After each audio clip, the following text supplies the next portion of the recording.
آج میں آپ پھر ان دنوں کا واقعہ سنانے لگا ہوں جب میں امریکہ کی ایک مسجد میں رہا کرتا تھا۔ جو آج واقعہ سناؤں گا نا تو ہو سکتا ہے کہ آپ کو اس پہ یقین نہ آئے، مجھے بھی نہیں آیا، لیکن سنا اس لیے رہا ہوں کہ میرے ساتھ بیتی ہے، ورنہ اس پہ یقین نہیں آتا۔ تو بات کچھ یوں ہے کہ ایک دن مسجد میں تقریباً عصر کے ٹائم پہ 4 – 4:30 کا ٹائم ہوگا، میں بیٹھا تھا تو ایک پرانی سی ووکس ویگن کی وین باہر آ کے رکی اور اس میں سے 4 لوگ برآمد ہوئے جو صاف دیکھنے سے لگ رہا تھا کہ ان کا تعلق پاکستان سے ہے۔ انہوں نے امامے باندھے ہوئے تھے اور تھوپ پہنے ہوئے تھے، وہ جو عربی لباس ہوتا ہے۔ وہ اندر آ گئے۔ اتفاق سے اس وقت میں اور مسجد کے امام صاحب جو تھے وہ مسجد میں بیٹھے ہوئے تھے۔ ایک صاحب نے بڑی ٹوٹی پھوٹی انگریزی میں مجھ سے کہا اسپیک انگلش، تو میں نے کہا یس آئی اسپیک انگلش۔ پاکستان؟ تو میں نے کہا یس پاکستان۔ او شکر ہے، الحمدللہ۔ امام صاحب کہاں ہیں جی؟ میں نے کہا جی اندر بیٹھے ہیں۔ چلیے جی ان سے ملتے ہیں، جزاک اللہ، الحمدللہ۔ میں نے اندازہ لگایا کہ 4 لوگوں میں سے 3 کی عمریں جو ہیں وہ تقریباً 35 سے 50-55 کے بیچ میں ہیں، اور جن کو وہ امام صاحب بول رہے تھے نا، امیر صاحب بول رہے تھے، ان کی عمر کوئی 70 کے قریب ہوگی۔ خیر میں ان کو امام صاحب کے پاس لے گیا۔ جو امیر صاحب تھے ان کو عربی آتی تھی، انہوں نے امام صاحب سے عربی میں بات کرنا شروع کر دی۔ دوسرے بھائیوں نے سامان نکالا، گاڑی سے مسجد میں رکھا، مجھ سے بات چیت شروع کر دی۔ تو تھوڑی دیر کے بعد وہ کمفرٹیبل ہو گئے، انہوں نے مسجد میں بستر وغیرہ بچھا لیے، واش روم چلے گئے۔ امام صاحب نے ان کو چھوڑا اور میرے پاس آ گئے اور کہنے لگے کہ اب آپ نے نا ان کے رہن کا، سہن کا اور کھانے پینے کا ذرا خیال رکھنا ہے۔ تو میں نے کہا کہ قصہ کیا ہے؟ انہوں نے مجھے بتایا، جو مجھے 22 سالہ ایک یونیورسٹی اسٹوڈنٹ، میں اس وقت سوفومور تھا، یعنی میں 2nd year of university education میں تھا، مجھے اس وقت تک یہ نہیں پتا تھا جو انہوں نے بتایا۔ انہوں نے کہا جی یہ سال کی جماعت ہے جو پاکستان میں جگہ ہے، یہ سعودی امام صاحب ہیں جو مجھے پاکستانی کو بتا رہے ہیں۔ تو یہ وہاں رائے بند سے نکلتی ہے سالانہ اجتماع سے، اور انہوں نے سال یہاں پیدل کی جماعت ہے، انہوں نے ساؤتھ آف US سے بالکل اپ نارتھ جانا ہے، اور انہوں نے یہ سفر طے کرنا ہے اور یہ پیدل چلیں گے۔ پیدل چلنے کا طریقہ یہ ہے کہ جب کوئی علاقہ آئے گا تو یہ پیدل چل پڑیں گے، جب علاقے سے نکل جائیں گے تو پھر یہ اپنی وین میں بیٹھیں گے، جہاں پہ بھی جگہ ملے گی رات کو ٹینٹ لگا لیں گے، کھانے پینے کا سامان ان کی اپنی وین کے اندر موجود ہے، اور یہ بس اس طرح چلتے چلتے 1 سال پورا کریں گے۔ میں ظاہر ہے بینگ اے یونیورسٹی اسٹوڈنٹ، مجھے بڑا عجیب سا لگا، اور میں نے بڑا شور مچایا امام صاحب کے سامنے کہ یہ کون سا زندگی گزارنے کا طریقہ ہے، and what a waste of time and blah blah blah بلا۔ خیر مہمان تھے، میں ان کی خدمت میں لگ گیا، لیکن مجھے ان کے اس طریقے پہ غصہ بڑا آیا۔ رات ہوئی تو ان میں سے ایک صاحب نے مجھے کہا کہ حضرت کہیں ٹیلی فون بوتھ پہ لے چلیے، ہم نے پاکستان واپس اپنے مرکز پہ بتانا ہے کہ ہم کہاں پہنچے ہیں۔ میں نے کہا چلیے، میں نے اپنی گاڑی نکالی، ان کو لے کے ٹیلی فون بوتھ پہ گیا۔ انہوں نے وہاں کال ملانے کی کوشش کی، ٹائم کا فرق تھا، کال نہ ملی، تو کہنے لگے کہ فون تو مل نہیں رہا۔ اچھا بھائی کو کرتا ہوں، پتہ چلا ان کے بھائی بھی تبلیغی جماعت میں ہیں۔ تو انہوں نے اپنے بھائی کو کال کی اور ان کو کہتے ہیں کہ بھائی ہم اس جگہ پہنچ گئے ہیں اور الحمدللہ ہمارا سفر ٹھیک ہے، امیر صاحب نے کہا ہے کہ آپ لوگوں کو مطلع کریں، آپ مرکز میں جا کے بتا دیجئے گا کہ ہم یہاں پہنچے ہیں، کل یہاں سے نکلیں گے تو فلاں جگہ جائیں گے۔ فون انہیں رکھا تو کہتے ہیں لا حول ولا قوت الا باللہ۔ میں نے کہا حضرت کیا ہوا؟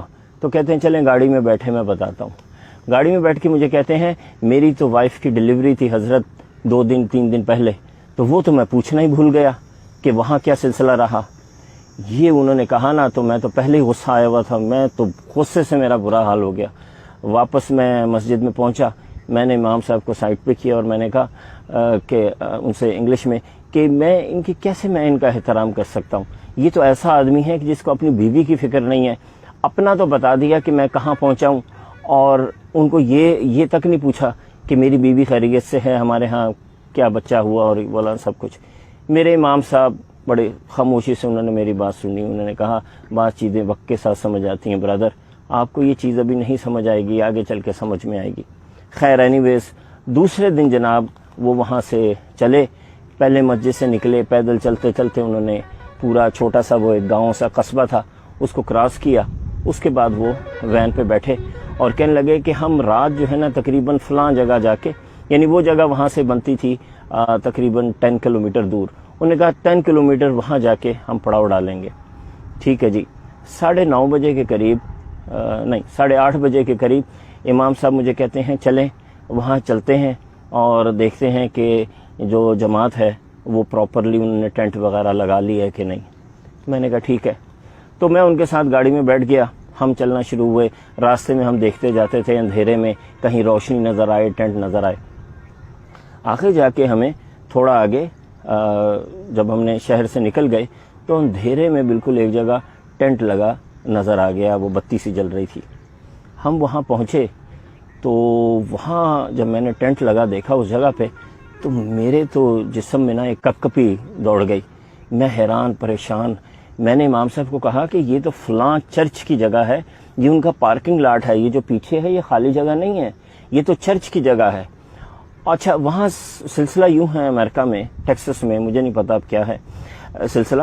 اس وقت تو یہ تھا کہ اگر آپ کسی نے آپ کی زمین سے گزرے بغیر اجازت کے یا وہاں ٹھہر گئے تو آپ ان کو گولی مار سکتے ہیں اور آپ کو کسی قسم کا کوئی لا جو ہے نا آپ کے خلاف کام نہیں کرے گا.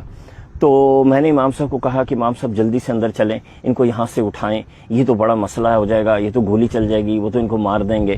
ان کو سمجھ ہی نہیں ہے، ان کو تو پتہ ہی نہیں ہے، ان کو تو اندازہ ہی نہیں ہے کہ یہاں کیسے چلتا ہے. دیکھیں یہ کوئی کرنے کی بات ہے. یہ ہم بولتے بولتے ٹینٹ میں داخل ہو گئے. ٹینٹ میں امیر صاحب جو تھے وہ بالکل سکون سے بیٹھے ذکر کر رہے تھے اور باقی کے لوگ جو تھے نا وہ کچھ کھانے کی تیاری کر رہے تھے. انہوں نے کہا برادر آپ بالکل صحیح ٹائم پہ آ گئے ہیں، آئیں ساتھ بیٹھ کے کھانا کھاتے ہیں. میں نے شور ڈال دیا. میں نے کہا آپ یہاں سے فوراً خالی کریں، یہاں تو گولی چل جائے گی، آپ بھی مریں گے، ہمیں بھی مروائیں گے. یہ تو ٹیکسس ہے، یہاں تو گنز رکھتے ہیں لوگ اور آپ چرچ کی جگہ پہ ایسے ٹینٹ لگا کے بیٹھ گئے. امام صاحب کے چہرے پہ ایک عجیب سا سکون، کوئی پریشانی نہیں، کوئی مسئلہ نہیں. کہتے ہیں وہ بھی تو ہمارے اہل کتاب ہے نا، ہمارے بھائی ہیں، مسلک میں مذہب میں ہمارے بھائی ہیں، آنے دیں ان کو، ہم ان کو سمجھا لیں گے. میں نے کہا امیر صاحب کون سمجھائے گا، آپ کو تو انگریزی بھی نہیں آتی. کہنے لگے برادر آپ ہیں نا، آپ سمجھائیں گے. انگلش میں میں نے بولا تو وہ بھی کچھ ٹوٹی پھوٹی انگلش، اردو عربی میں انہوں نے امام صاحب کو بھی بولا. خیر میں بڑا جھنجھلایا. 1 منٹ گزرا، 2 منٹ گزرا، دل میرا دھک دھک کرے کسی بھی وقت کچھ ہو جائے گا. وہی ہوا. اچانک ہمیں نا باہر گاڑیوں کی لائٹس، یہ جیسے پیچھے آپ علاقہ دیکھ رہے ہیں تو اس میں سے لائٹس نا ٹینٹ کے اندر آتے نظر آئیں. کسی نے مائک وہ جو لاؤڈ سپیکر ہوتا ہے پکڑا اور انگریزی میں ٹپیکل ٹیکسس کے ایکسنٹ میں بولا کہ یہ آپ لوگ فوراً یہاں سے نکلو، کون ہو ورنہ ہم گولی چلا دیں گے اور یہ سب کچھ. تو امام صاحب کہتے ہیں کیا بول رہے ہیں، اور وہ ٹپیکل ٹیکسن ایکسنٹ تھا، وہ انگریزی کسی کی سمجھ میں نہیں آئی. میں نے کہا کہ وہ کہہ رہے ہیں جلدی سے یہاں سے نکلو، سامان اٹھاؤ ورنہ ہم گولی چلا دیں گے. امام امیر صاحب کے چہرے پہ ایک عجیب سی پرسکون مسکراہٹ آئی اور انہوں نے وہ بڑی مشہور جو سورہ یاسین کی آیت ہے وہ پڑھی کہ وَجَعَلْنَا مِن بَيْنِ أَيْدِيهِمْ سَدًّا وَمِن خَلْفِهِمْ سَدًّا فَأَغْشَيْنَاهُمْ فَهُمْ لَا يَبْصِرُونَ، کہ یہ ان کے آگے بھی دیوار اور پیچھے بھی دیوار اور ان کو نظر نہیں آتا. خیر مجھے اس وقت اس کی بہت زیادہ سمجھ بھی نہیں تھی. وہ تو اس دن کے بعد مجھے اس آیت کا پتہ چلا کہ یہ ہے کیا اور اس میں کتنی پاور ہے. تو ہمارے امام صاحب بھی ایسے سر جھکا کے، حافظ القرآن تھے، عالم تھے، انہوں نے بھی ایسے سر جھکا لیا اور ساتھ ہی ایک آخری وارننگ انہوں نے دی. 1 منٹ کی خاموشی ہوئی اور تابڑ توڑ گولیاں چلنا شروع ہو گئیں. اتنی تیزی سے اتنی گولیاں انہوں نے چلائیں کہ بس ایسے لگ رہا تھا کہ وار زون ہے. اور گاڑیاں بھی اتنی ہی دور کھڑی تھیں جتنا میں ہوں اور یہ پیچھے تھوڑا سا یہ جو کھلا علاقہ ہے. گولیاں چلتی تھیں اور ایک گولی ٹینٹ کو نہیں لگ رہی تھی. سمجھ نہیں آ رہی تھی کہ گولیاں کہاں سے جا رہی ہیں. آواز بھی آتی تھی کہ گولیاں آس پاس سے گزر رہی ہیں اور وہ ایم بھی خیمے کا کر رہے تھے، ٹینٹ کا کر رہے تھے، کیونکہ انہیں لگ رہا تھا جیسے کوئی جن آ گئے ہیں یہاں پہ، پتہ نہیں کوئی کرمنلز ہیں. جتنی انہوں نے گولیاں چلا سکتے تھے وہ اگلے 15-20 منٹ تک وہ لوگ گولیاں چلاتے رہے. جب ان کے میگزینز بالکل خالی ہو گئے نا تو امام صاحب امیر صاحب مجھے کہتے ہیں کہ بھائی جائیے ان کو بتائیے کہ ہم کون ہیں اور کس لیے آئے ہیں. تو میرے تو جان نہیں، میں تو باہر جانے کی ہمت نہیں. اتنی گولیاں میں نے اپنی لائف میں پہلی دفعہ چلتی دیکھی تھی اور وہ بھی پوائنٹڈ ایٹ می، میری طرف. میں نے کہا کسی ایک بھائی کو میرے ساتھ بھیجیے، میری تو ٹانگیں کانپ رہی ہیں۔ انہوں نے ایک بھائی کو ساتھ بھیجا، انہوں نے کہا آؤ بھائی اس میں کیا بات ہے، آپ چلیے آپ گفتگو کریں، میں آپ کے ساتھ کھڑا ہوں گا۔ باہر میں پہنچا ہوں تو تقریباً 4 ٹرک تھے، ان کے اندر 7-8 لوگ تھے، اور جیسے ٹیکسس کے فلموں میں دیکھتے ہیں موٹے موٹے بھاری بھاری جینس پہنی ہوئی، گنز پکڑی ہوئی۔ وہاں پہ میں پہنچا نا تو وہ تو ہکا بھکا ایسے حیرت سے مجھے دیکھنے لگے، کہتے ہیں ہو آر یو گائز، آپ لوگ ہو کون؟ میں نے ان کو کہا کہ جی ایسے ہم دین کے کام کرتے ہیں، مسلمان ہیں، آپ کے بھائی ہیں، ہمارا مذہب بھی حضرت ابراہیم سے چلا ہے، آپ کا بھی چلا ہے۔